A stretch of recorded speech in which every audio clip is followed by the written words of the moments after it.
If you're going to build something from nothing, you've got to know what really works. I took a $1,000 loan and built a $5 billion business, and now I make smart investments in new businesses on Shark Tank. This is Barbara Corcoran, and you're listening to Business Unusual. This week on Business Unusual, I'm going to be answering all of the great questions you guys keep sending me in on business, life, how to move forward, how to jump over obstacles. Come on, I'm good at it, and I want to share my advice. But first, you may think your idea is good enough to sell itself, but without the right pitch, you're smoking dope. You'll not get the cash or the customers to make your dream come true. Believe you me. I've been hearing business pitches my whole life, and I continue to hear them every week on Shark Tank. And I can tell you that successful pitches all have the same important parts. Here they are. Number one, they have a good hook to draw attention, a reason for people to really want to listen. A short while ago, I invested in a company named The Comfy, which is kind of a smart cross between a blanket and a sweatshirt. And the two entrepreneurs from the Comfy Company opened their pitch singing a disarming jingle that got me on their side right from the get-go. It was so stupid, the jingle, but so endearing that all the sharks on set were leaning in and paying attention to the words. Well, I say that's called a good hook. You don't have to sing, but you need something that hooks attention. That's why it's called a hook. Number two, you need to make your point short and clear.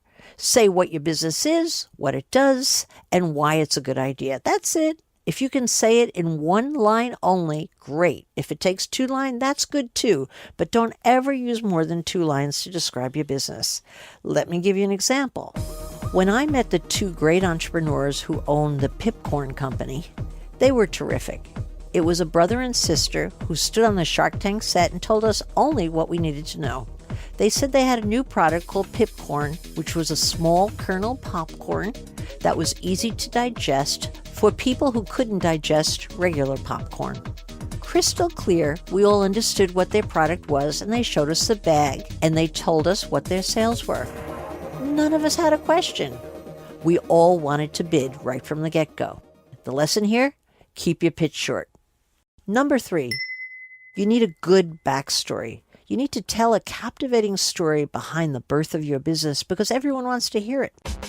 When I met my partners of Tom and Chi, which was a franchise that sold cheese on donuts throughout America, they talked about their pop-up tent in downtown Cincinnati, smack in the middle of a winter storm. Hearing how cold they were and how their customers huddled into their tent and bought the cheese on donuts, I fell in love with them. I bought into their story. Remember, you need a good how I did it story. Number 4, you have to look the part. The day I met Kim Daisy, who is a charming Southern belle, on the set of Shark Tank selling delicious 4-layer cakes that she and her mom baked at home, she wore a starch apron and $1 million smile. She had me at hello, and I gave her her investment in her business immediately. Number 5 and last, you need to cite the next steps needed to the investors that you're hoping to get the cash from. How much cash do you need to get there, where you'll spend it, and most importantly, how the investor's going to make money. There you have it. 5 simple steps, the same 5 steps shared by every great entrepreneur that ever left Shark Tank with a fistful of cash. And now it's time to answer your questions on Business Unusual. Hi, Barbara. This is Michelle from Milwaukee. I want to start my own business, but I need my salary to support my family. What advice do you have for a wannabe entrepreneur? Michelle, that's a tough one and probably the exact position that so many of us are in when we want to start a business. The best advice always is to start your business young, before you have a family, before you have a lot of responsibilities. And I personally had that huge advantage when I started at 23, footloose and fancy-free. But assuming you have other responsibilities now, there are other ways to skin that cat. And some of my best entrepreneurs started their businesses on the side, and that can certainly be done. Here are my tips on how to do it. Number 1, really sit down and figure out how much money you actually need, and then look at the list and think, who else could substitute for the money if I asked their help? And ask yourself, what could you do in exchange? Most of the businesses started on the side actually do it by bartering services for other services.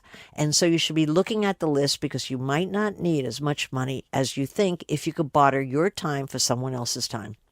Secondly, ask yourself, could I pull it off faster if I actually had a business partner? And if I had a business partner, what skills would that business partner need that would be opposite to my own? If you make that careful list, it's always surprising how quickly someone you already know that's in your circle of influence pops into your head. And besides, starting a business with a partner on the side gives you a lot of emotional support that lets you get up and running faster. And third, very importantly, actually give yourself a deadline. If you're thinking from where you sit that you can't possibly get the business started, there's something about putting a deadline, I will do it May 1st, 6 months from now, that actually gets you moving in the right direction. So give yourself a deadline. Most importantly, don't think you can't start a business on the side no matter what your responsibilities are. It's a matter of dreaming hard enough and really wanting to do it that actually gives you the solutions. And I just offered you a few good ones that I hope you can use. And that's all the questions we have time for today. If you have a question, tweet it at Barbara Corcoran, and I may just answer it on a future episode. You've been listening to Business Unusual with me, Barbara Corcoran. Come back next week to hear more steps and missteps I took on the path to success on Business Unusual. Business Unusual is part of the iHeartRadio podcast network. Be sure to follow Business Unusual on iHeartRadio or subscribe wherever you listen to podcasts.